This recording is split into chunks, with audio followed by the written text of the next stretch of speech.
નમસ્કાર દર્શક મિત્રો, આપ જોઈ રહ્યા છો દીવ 24/7 ન્યૂઝ। તો જોઈએ આજના મહત્વના સમાચારમાં। ઉના ગીર ગઢડા આહિર સમાજ દ્વારા 21મા સમૂહ લગ્નનું આયોજન કરવામાં આવ્યું। ગીર સોમનાથ જિલ્લાના ઉના તાલુકા તેમજ ગીર ગઢડા તાલુકાના આહિર સમાજ દ્વારા ઉના ભાવનગર રોડ પર આવેલ આહિર સમાજની વાડી ખાતે 21મા સમૂહ લગ્નનું આયોજન કરવામાં આવ્યું। કહેવાય છે કે સામાજિક જીવનમાં લગ્ન એ આવશ્યક પરંપરા છે। લગ્નથી બે પરિવારો એક થતા હોય છે। 21મી સદીમાં એક તરફ લોકો લગ્નમાં ધૂમ ખર્ચો કરી અને પોતાનું રૂઆબ દેખાડવાના પ્રયાસમાં લાખો કરોડો રૂપિયાના આંધણ કરતા હોય છે, તો બીજી તરફ ગુજરાતમાં અનેક સમાજ જાગૃત બન્યા છે અને સમગ્ર સમાજ એકત્ર થઈ એક માંડવી સમૂહ લગ્નનું આયોજન કરતા થયા છે। આવા જ એક ઉના ગીર ગઢડા આહિર સમાજ દ્વારા કરવામાં આવ્યું હતું। આ સમૂહ લગ્નમાં 23 નવદંપતીએ પ્રભુતામાં પગલાં પાડ્યા હતા।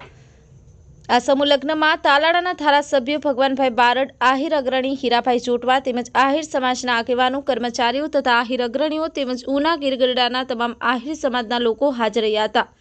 હ્યુમન રાઇટ્સ ગુજરાત પ્રમુખ તેમજ પંચાયત પરિષદના પ્રમુખ આહિર દેવીબેન વાડા દ્વારા નવદંપતીને શ્રીમદ ભાગવત ગીતા ભેટ આપવામાં આવી હતી।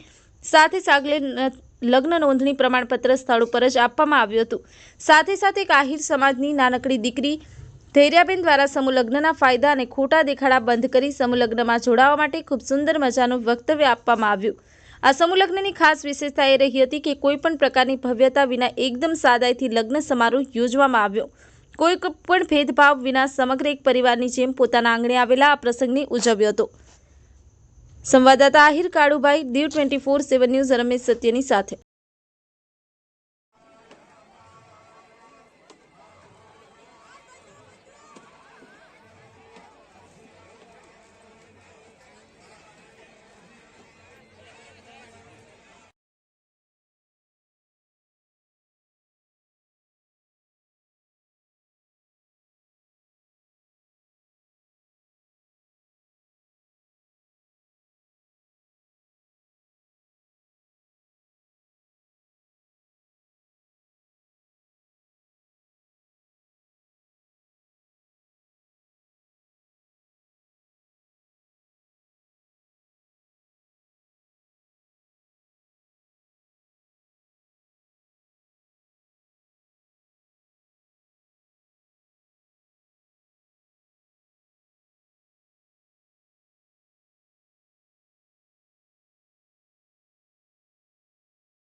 आज रोज उना मुकामे उना गीर गढ़ड़ा आहिर समाज आयोजित 21मा समूह लग्न अने एमां 27 नव दंपतीए प्रभुतामां पगला मांडवा जई रह्या छे। एमने आशीर्वाद आपवा माटे समाजना आगेवानो बोडी प्रमाणमां आव्या हता अने આહિર સમાજની પણ લગ્ન પ્રસંગ માણવા માટે ખૂબ મોટી સંખ્યામાં આશીર્વાદ આપવા આવ્યા.